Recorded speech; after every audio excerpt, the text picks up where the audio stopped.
ordering your stuff and skip the dishes. I'm pretty sure you to have your sustainability meeting, you have skip the dishes, getting you some food or DoorDash. That whole principle, you know why you will not be king is because your earth-shot price. Your earth-shot price, it gives an award to Uber for some guy who created tires, so it's going to cost less money for Uber delivery. No, you can't live that stupid life. You gotta learn how to cook over there, okay? We gotta have cooking places in parks where people can go make themselves some roti and dal and not be hungry, angry, lonely, tired. Okay, so they start using drugs.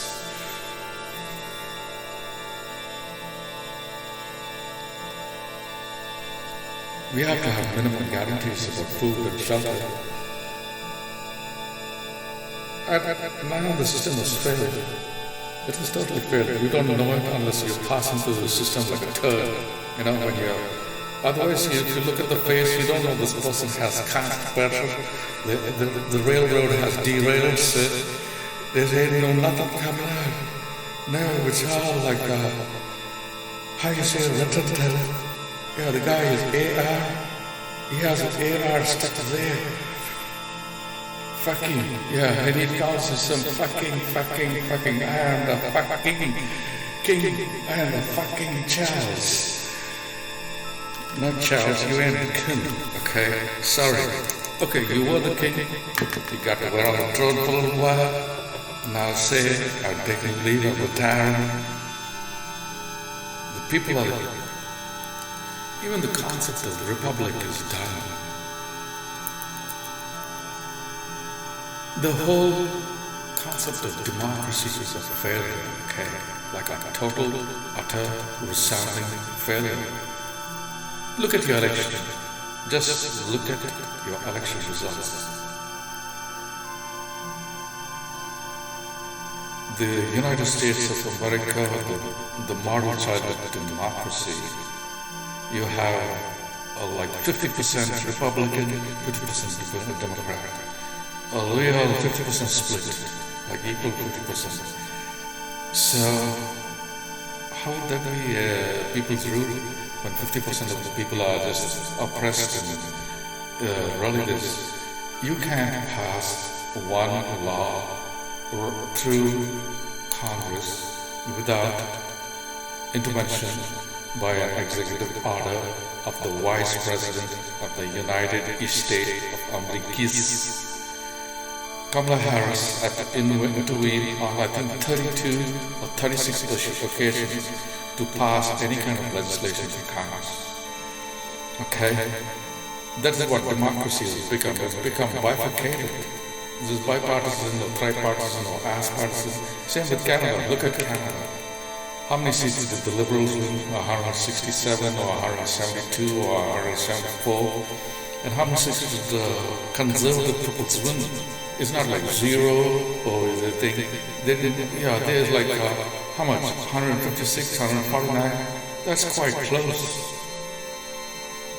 So it's the will of just 50% of the people for 4 years or for 8 years, I think. Now, how long do you think the other 50% is going to like not rage?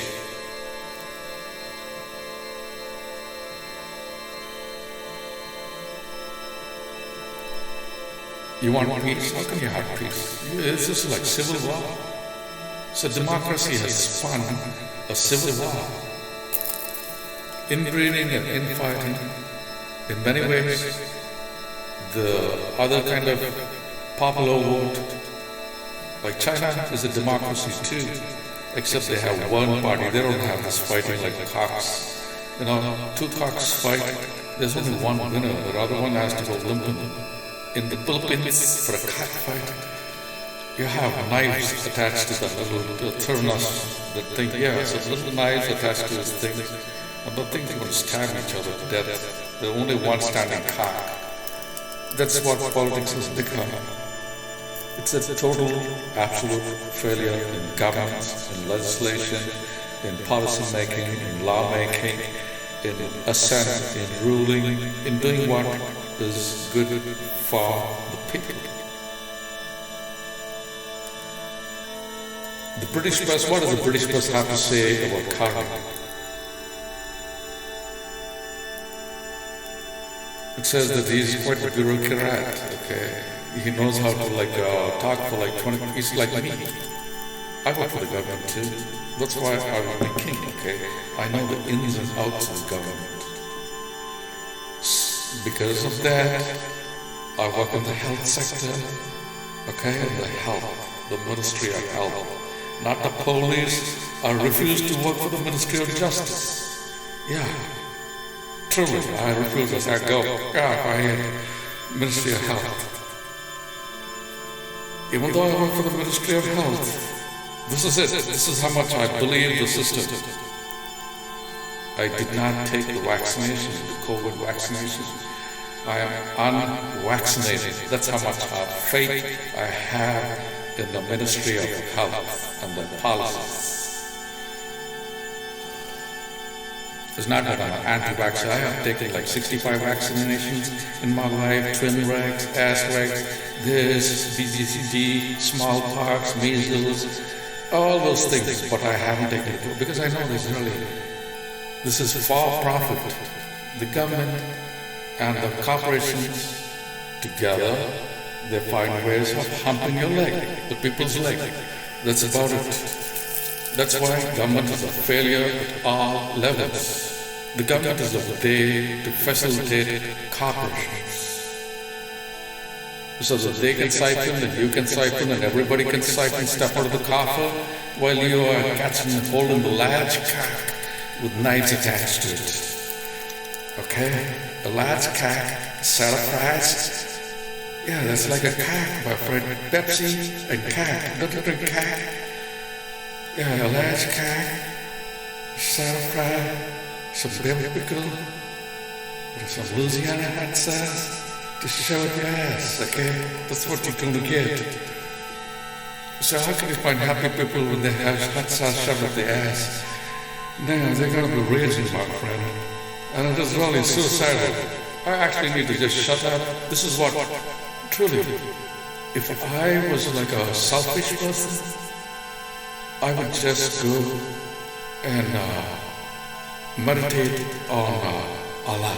Yeah, I would meditate on the divine, on God, on Jehovah, on Yahweh. It's not Joe as in Joe, Yahweh, yes. Meditate on the salvation of Jehovah. Okay, as in Isaiah sister, right? And in those days you shall say, draw from the well of salvation, okay? But alas, all those who are in popular vote, your well is run dry, my friend. Ain't no salvation for you. People are gonna come get you, okay? With the sickle and the pickle and the hammer and the guillotines.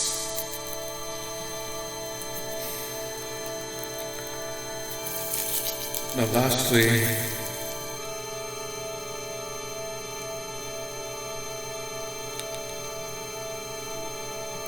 to make this a little much more positive, because it's been negative. There's nothing. This is very. Carney is right in some ways. He says this is a very challenging time.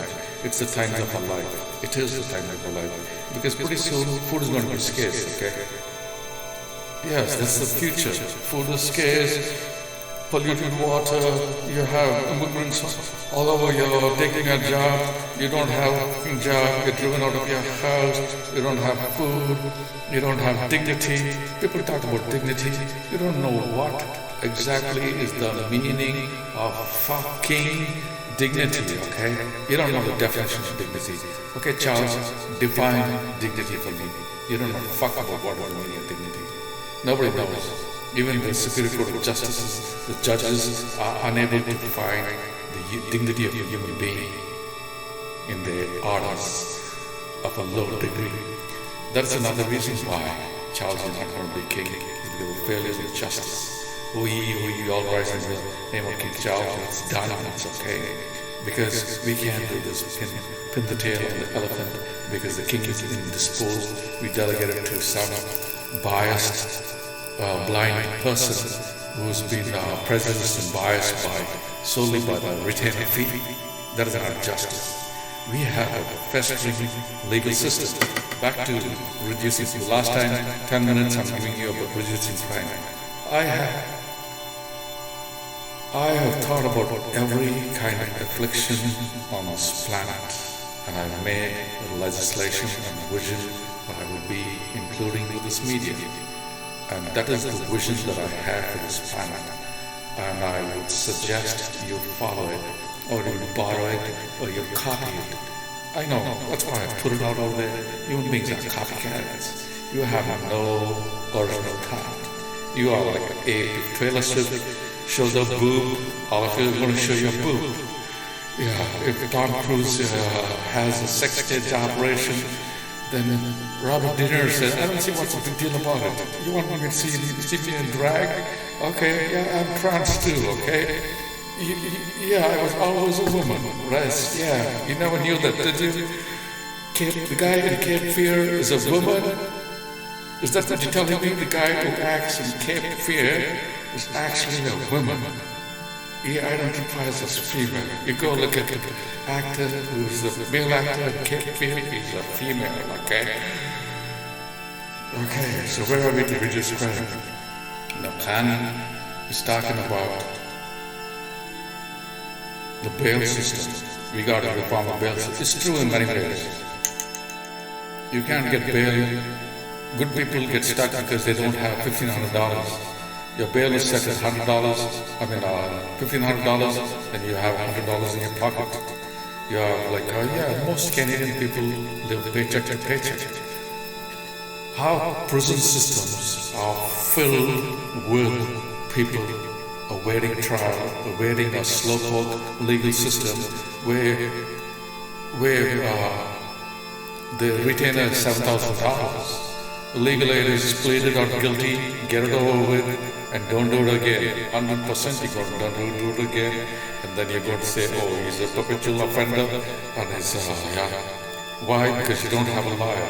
Whereas you have a child molester, you have a child thing, but he has the money, okay? He has the money, he does the crime, he has legal access, so you can get bail anytime. You put him in jail, bang, next morning he's out over there flashing his Porsche car right in front of your fucking face, and you can't do fuck about it, okay? So I understand both sides. It's an equation of bail and crime thing.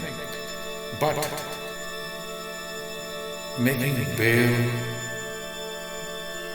just taking people and throwing them in a hole and forgetting about it without knowing who's right or wrong is not justice.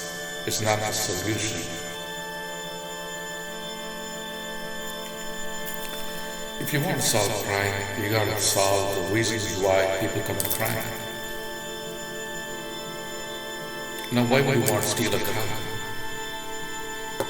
Why don't you go and steal some turds of shit, or why don't you go steal like a used senior's napkin?